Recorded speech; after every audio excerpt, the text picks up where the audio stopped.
محترم سامعین، رات کی نماز تراویح کے اندر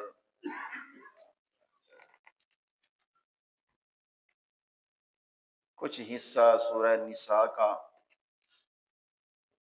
اور سورۃ المائدہ مکمل تلاوت فرمائی گئی۔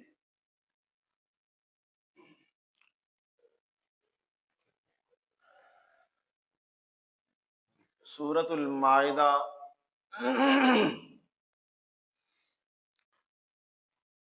مائدہ کا معنی دسترخوان ہوتا ہے۔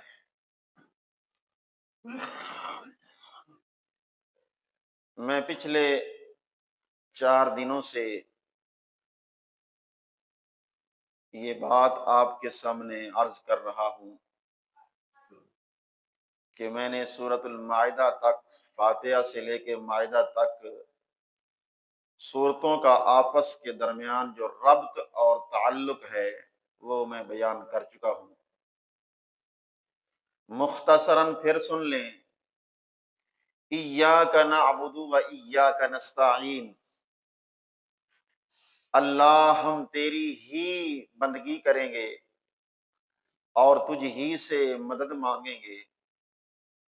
ولا نعبد ولا نستعین البقرہ کما فعل الیہود والمشرکون، ہم گائے سے نہ مدد مانگیں گے اور نہ ہی اس کی پوجا کریں گے، جس طرح کے یہودیوں نے اور مشرکوں نے کیا۔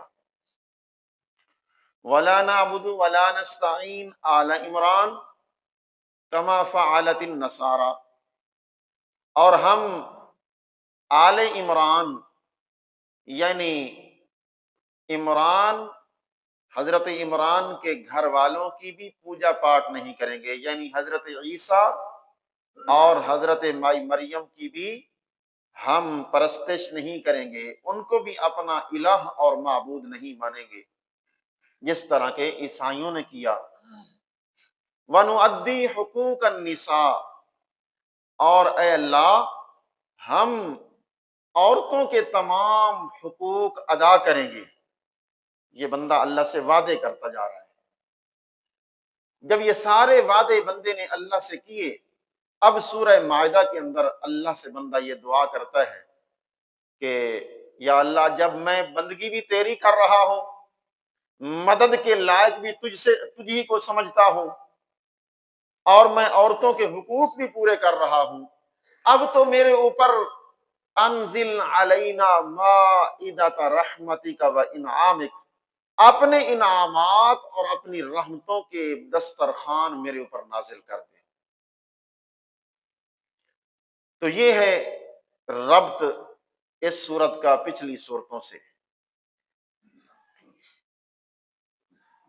سورہ بقرہ کے اندر اللہ نے وہ سارے مضامین بیان کر دیے تھے جو پورے قرآن پاک کے اندر بیان ہوئے ہیں۔ اسی لیے سورہ بقرہ کو فسطاط القرآن بھی کہتے ہیں کہ پورے قرآن کا یہ خیمہ ہے۔ جس طرح ایک خیمہ اپنے نیچے تمام بندوں کو، تمام لوگوں کو سمیٹ لیتا ہے اور ہر قسم کی گرمی دھوپ سے اس کو بچا لیتا ہے، اسی طرح اس سورہ بقرہ نے تمام قرآن پاک کے مضامین کو اپنے نیچے لیا ہوا ہے، سارے اس کے اندر موجود ہیں۔ اور پھر اسی سورت سے کچھ مضامین آگے چلا رہے ہیں اللہ تفصیل در تفصیل۔ سورہ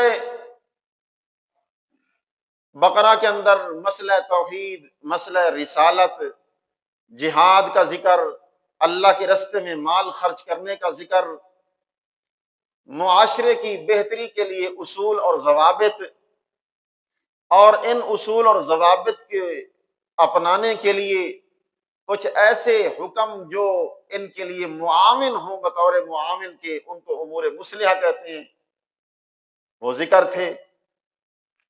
پھر سورہ آل عمران کے اندر مسئلہ توحید کے اوپر جو اہل کتاب کے علماء کو شبہات اور سوالات انہوں نے اٹھائے، اس کا تفصیل کے ساتھ ان کو جواب دیا گیا۔ پھر سورۃ النساء کے اندر جتنے بھی لوگ عورتوں کے حقوق مارتے تھے، ان کے حق مہر ادا نہیں کرتے تھے، یتیموں کا مال کھا جاتے تھے، تو یہ سارے حقوق اللہ نے سورہ نساء کے اندر بیان کیے عورتوں کے، جس کے اندر کچھ حقوق کا تعلق عوام الناس کے ساتھ تھا، لوگوں کے ساتھ، عام رعیت کے ساتھ تھا، اور کچھ ایسے احکام تھے جن کا تعلق بادشاہوں کے ساتھ تھا۔ میں نے کل بتلایا کہ سورہ نساء کے اندر 14 احکام تھے جن کا تعلق کس سے تھا؟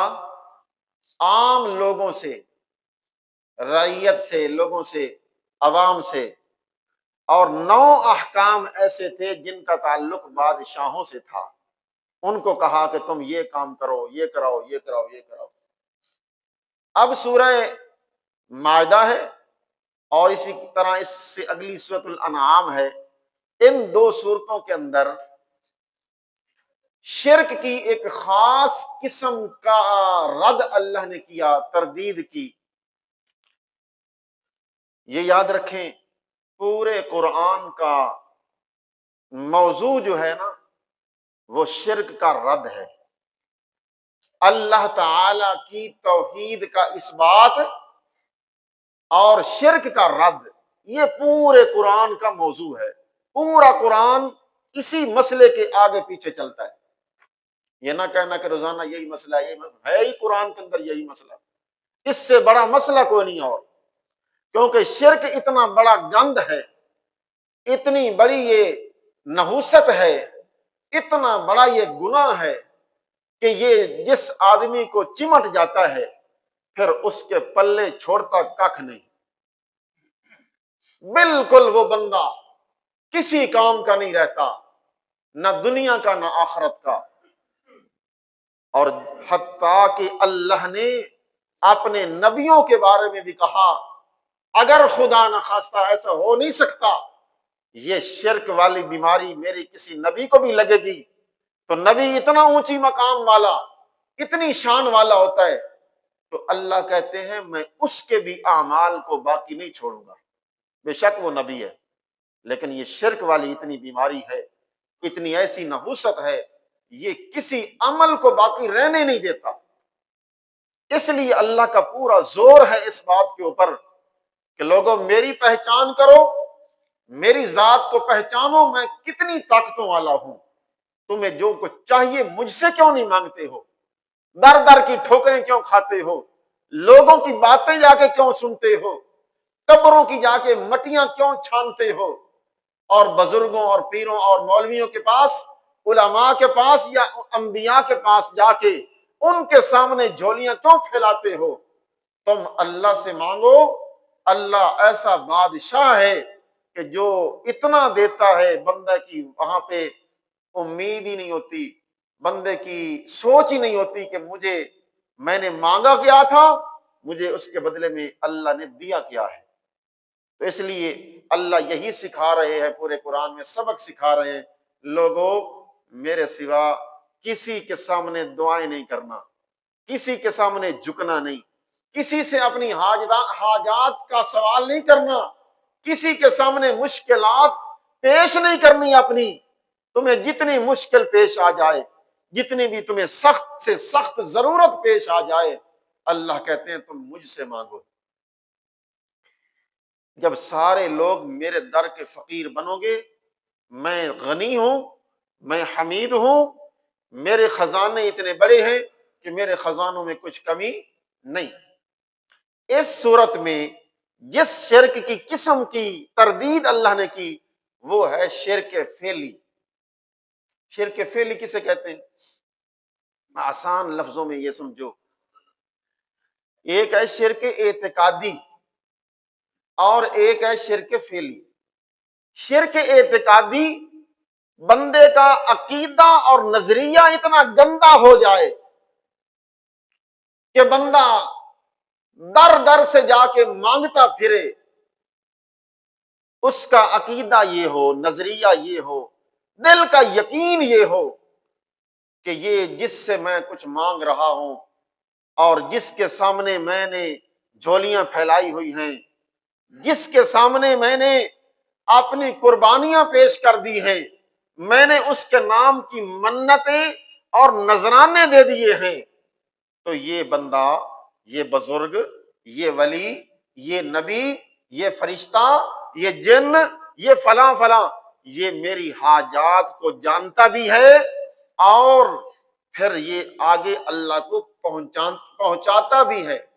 یہ ہے عقیدے کا گند، کہ اللہ کے سوا غیروں کو کہنا کہ یہ میری ساری حاجات کو جانتا ہے، جبکہ میرے دل میں جو کچھ ہے آپ کو پتہ ہے پتہ کسی کو کہ میرے دل میں کیا خواہشات ہیں، میرے دل کے اندر کیا میری ضرورتیں ہیں، کسی دوسرے بندے کو پتہ نہیں، زندہ بندے کو پتہ نہیں۔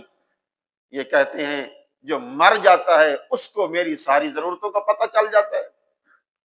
تو یہ ہے عقیدے کا شرک۔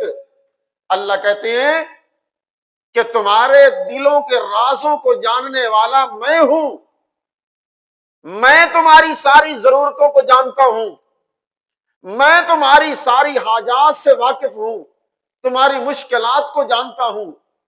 حتیٰ کہ اللہ نے یہاں تک فرمایا کہ تمہیں اپنی ضرورتوں کا اتنا پتہ نہیں جتنا میں اللہ کو تمہاری ضرورتوں کا پتہ ہے۔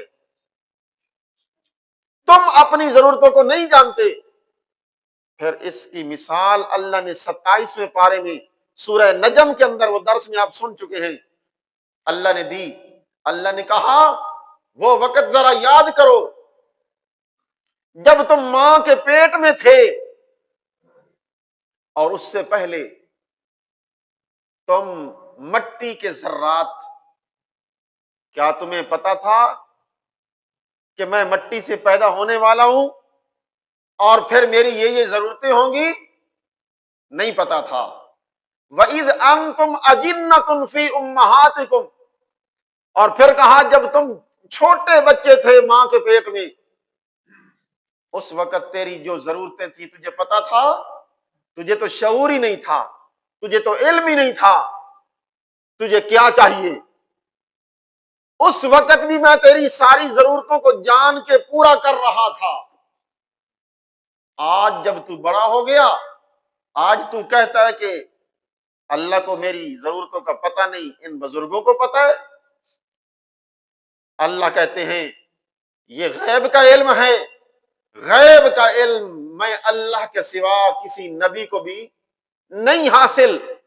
اب اسی صورت میں آخری رکوع کے اندر جا کے اللہ نے ایک قصہ سنایا ہے حضرت عیسیٰ علیہ السلام کا، جن کو یہ عیسائی لوگ پوجتے تھے، ان کو عالم الغیب سمجھتے تھے اور ان کو اپنی مشکلات میں پوج کے ان کو پکارتے، ان سے دعائیں، ان کے نام کے نذرانے، ان کے نام کی شرینیاں، سارا کچھ کام کرتے تھے۔ جب قیامت والا دن ہوگا، اللہ کریم اپنے پیغمبر عیسیٰ علیہ السلام کو اپنے سامنے بلائیں گے اور پوچھیں گے اذ قال اللہ یا عیسیٰ اَأَنْتَ قُلْتَ لِلنَّاسِ اتَّخِذُونِي وَأُمِّيَ إِلَٰهَيْنِ مِن دُونِ اللَّهِ۔ وہ وقت ذرا یاد کیجئے جب اللہ کریم کہیں گے حضرت عیسیٰ ابن مریم کو، بتا عیسیٰ تو کہہ کے آیا تھا میرے بندوں کو اور اپنی قوم کو، اَأَنْتَ قُلْتَ لِلنَّاسِ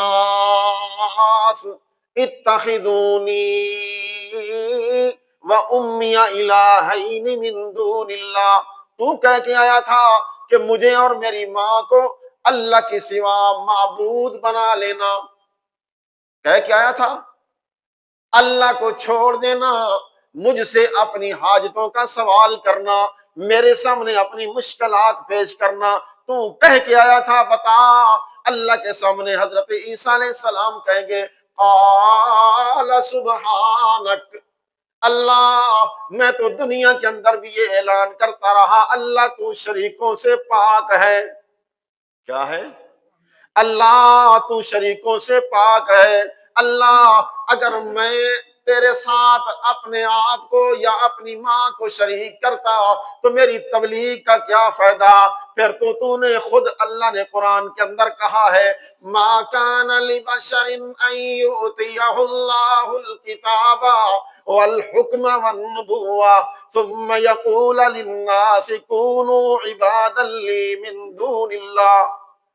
تو نے خود کہا کہ کسی نبی کو میں نے یہ اختیار نہیں دیا کہ وہ جا کے لوگوں کو یہ کہتا پھرے کہ اللہ کو چھوڑ دو میری پوجا کرو. یہ کسی نبی نے نہیں کہا. اللہ جب تک تو نے مجھے زندہ رکھا میں ان کے اندر موجود تھا اس وقت تک تو میں ان کو تیری طرف بلاتا رہا تیری دعوت دیتا رہا ان کو کہتا رہا ربی و ربکم میرا رب بھی اللہ تمہارا رب بھی اللہ میرا پالنے والا بھی اللہ تمہارا پالنے والا بھی اللہ.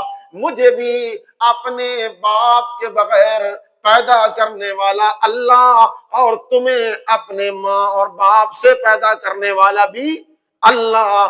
جب تک اللہ تو نے مجھے زندہ رکھا میں تو تیری توحید کے پرچار کرتا رہا تیری توحید کا سبق سناتا رہا. لیکن یا اللہ جب تو نے مجھے فوت کر دیا اپنے پاس بلا لیا پھر کنتا انتا الرقیب علیہم. اللہ میرے مر جانے کے بعد کے حالات کا مجھے پتا. بولو ہے پتا؟ کون کہہ رہا ہے؟ اللہ کا نبی ہے حضرت سیدنا عیسیٰ علیہ السلام ہے. وہ کہہ رہے ہیں فلما توفیتنی کنت انت الرقیب علیہم وانت علی کل شیء شہید. اللہ جب تو نے مجھے موت دے دی اس کے بعد تو جان تیرا کام جانے تو جان کیونکہ نگہبان تو ہے نگران تو ہے الحی تو ہے القیوم تو ہے زندہ ہمیشہ تو ہے. میں تو مر گیا اللہ قیوم تو ہے تو تھامنے والا ہے تو نگہبان ہے. میں جب مر گیا میں تو اپنے آپ کو تھامنے جوگا نہیں میں تو اپنے آپ کو سنبھالنے جوگا نہیں. اللہ جب تو ہے تو پھر مجھے پتا. کیا ثابت ہوا؟ مرنے کے بعد کے حالات کا نبی ہو اس کو بھی پتا نہیں ولی ہو اس کو بھی پتا نہیں چھوٹا ہو بڑا ہو اس کو بھی پتا نہیں ہے. مرنے کے بعد کے حالات کو جاننے والا اللہ جب جانتا وہ ہے تو پھر تیری دعا کے لائق بھی وہ ہے پھر تیرے نذرانوں کے لائق بھی وہ ہے پھر تیری منتوں کے لائق بھی وہ ہے پھر تیرے بکرے اور چھترے ذبح کرنے اور تو نے ان کو اللہ کے نام کے اوپر دینا ہے غیر اللہ کے نام کے اوپر نہیں دینا. اللہ نے اسی سورت کی تیسری آیت میں کہہ دیا حرمت علیکم المیتہ والدم ولحم الخنزیر والدم ولحم الخنزیر وما اہل لغیر اللہ بہ. اللہ کہتے ہیں میں نے چند حرام چیزیں تجھے بتائی ہیں فرمایا تجھے تیرے اوپر مردار بھی حرام خون جو ذبح کے وقت بہتا ہے وہ بھی حرام خنزیر کا گوشت بھی تیرے اوپر حرام. پھر اللہ نے کہا ما اہل لغیر اللہ جس چیز کے اوپر تو اللہ کے سوا غیر کا نام لے لے گا وہ چاہے دیگ ہو وہ چاہے بکرا ہو وہ چاہے کوئی شرینی ہو شربت ہو تو کہے یہ نیاز حسین ہے کہتے ہو کہ نہیں؟ محرم کے اندر کہتے ہو یہ سبیل ہے یہ امام حسین کے نام کی سبیل ہے یہ غیر کے نام تو نے کر دیا. نیاز حسین ہے اس چیز کو تو نے غیر کے نام کر دیا حضرت حسین کے نام کر دیا. تو کہتا ہے یہ نیاز اللہ ہے یا نیاز حسین ہے یہ نظر اللہ ہے نیاز حسین ہے.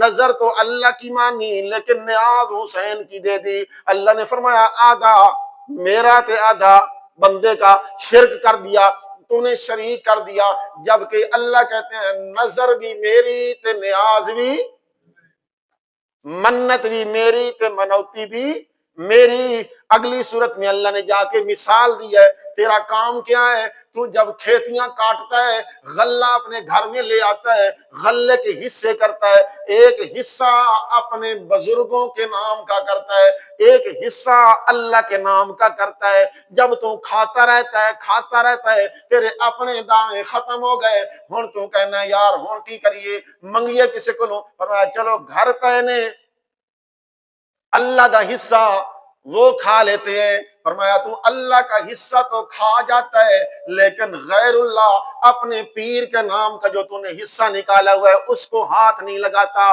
کیوں جی؟ اگر وہ میں نے کھا لیا میرا پیر ناراض ہو جائے گا، جب پیر ناراض ہو جائے گا کھیتیاں ختم کر دے گا، کھیتیاں اجاڑ دے گا، میں نے دودھ دینا ہے۔ میں جب تک 11ویں کے نام کی شیخ عبد القادر جیلانی رحمت اللہ تعالی علیہ کے نام کی یہ 11ویں کے اوپر دودھ نہیں دوں گا، اس وقت تک میری بھینسوں کے تھنوں میں دودھ۔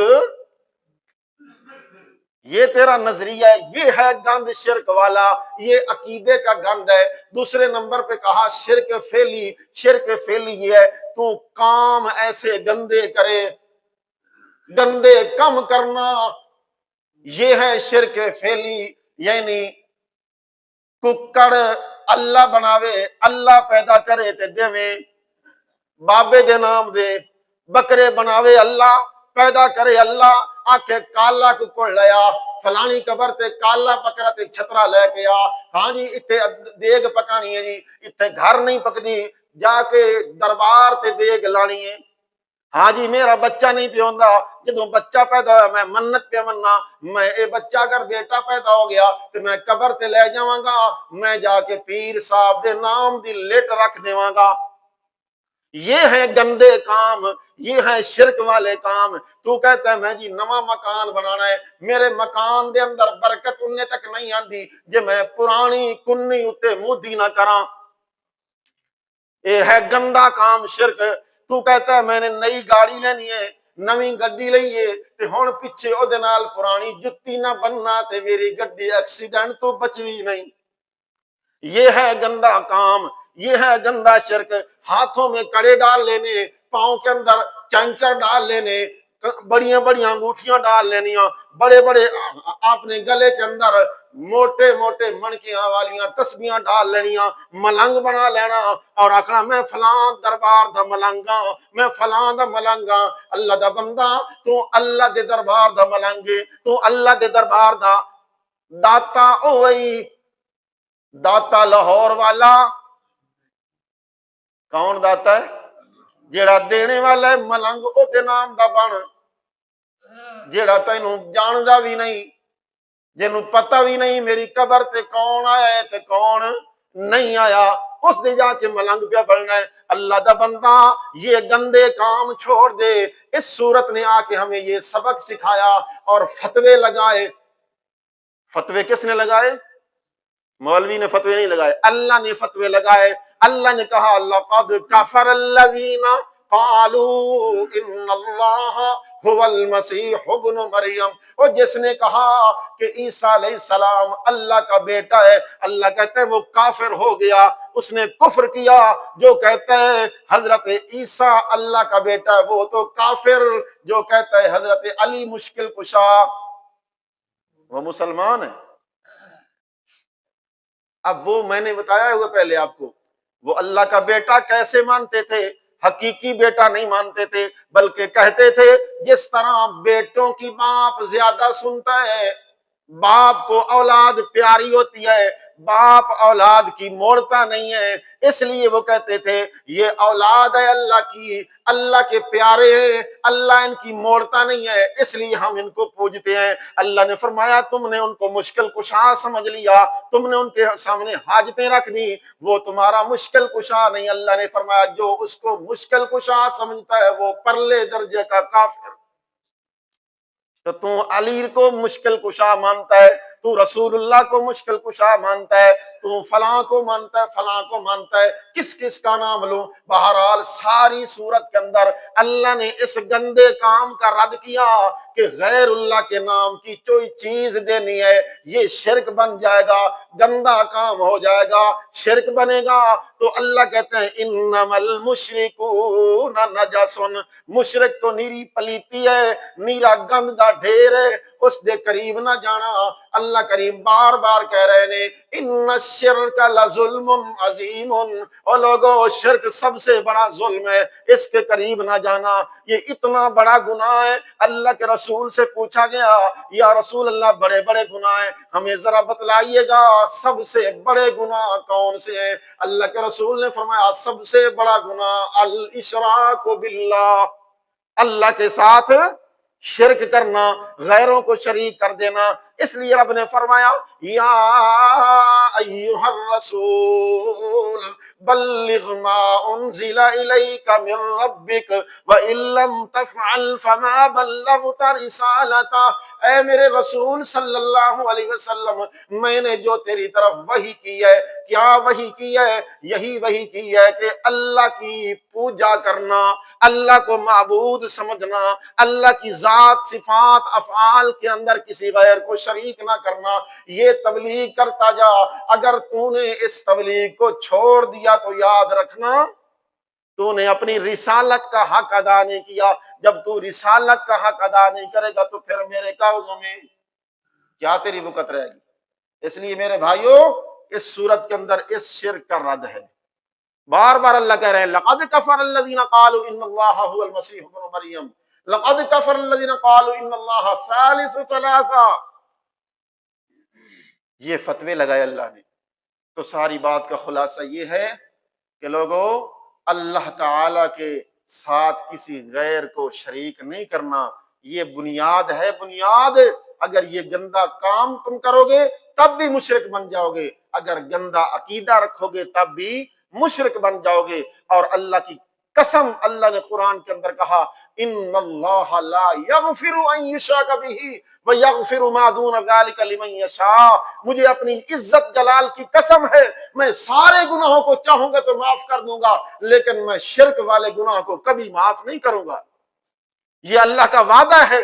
اور اللہ کریم فرماتے ہیں جب تو شرک کرے گا اس وقت تک تو جنت میں نہیں جا سکتا جب تک کہ اونٹ سوئی کے نکے سے پار نہ ہو جائے۔